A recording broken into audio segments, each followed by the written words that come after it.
नमस्कार, मी सद्दाम सिमुल्ला. आपण पाहतात SM नेटवर्क पुस्तक पीपल मराठी. चला तर पाहूया आजची ठळक घडामोडी.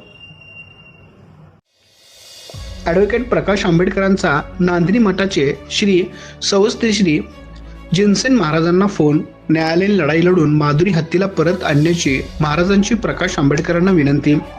नांदणी येथे वंचित बहुजन आघाडीच्या सर्व पदाधिकाऱ्यांनी सोयस्त्री जिनसेन भट्टाचार्य महाराजांची आज भेट घेतली.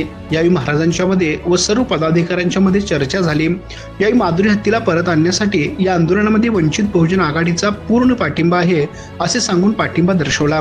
कार्यकर्त्यांनी वंचित बहुजन आघाडीचे पक्षप्रमुख प्रकाशदादा बाळासाहेब आंबेडकर यांना फोन करून महाराजांचे बोलणे करून दिले. यावेळी प्रकाश आंबेडकरांनी महाराजांना माहिती विचारली. त्यावेळी महाराजांनी सुप्रीम कोर्टाच्या आदेशाने हत्तीला वनतारा या ठिकाणी नेण्यात आल्याचे सांगितले. प्रकाश आंबेडकर यांनी याबाबत न्यायालयीन लढाई लढण्याची गरज असल्याचे सांगितले.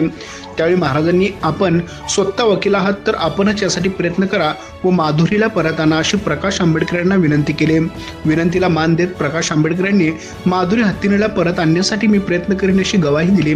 यावेळी वंचितचे कोल्हापूर जिल्हाध्यक्ष प्रमोद कदम, कोल्हापूर दक्षिणचे जिल्हाध्यक्ष दयानंद कांबळे, शिरोळ तालुका अध्यक्ष संदीप कांबळे, शिरोळ तालुका उपाध्यक्ष किरण कांबळे, तालुका उपाध्यक्ष दिलीप कांबळे, तालुका संघटक निखिल कांबळे, तालुका महासचिव गौतम कांबळे, तालुका महासचिव जीवन आवळे, तालुका गोवाई संघटक अजित कांबळे, तालुका सल्लागार यल्लाप्पा नाईक, तालुका संघटक प्रकाश संचे कमळगे, तालुका सचिव प्रकाश कांबळे, सामाजिक कार्यकर्ते अरविंद धरणगुत्तीकर, विद्याधर कांबळे, किशोर सासनी यासह अन्य पदाधिकारी व कार्यकर्ते मोठ्या संख्येने उपस्थित होते.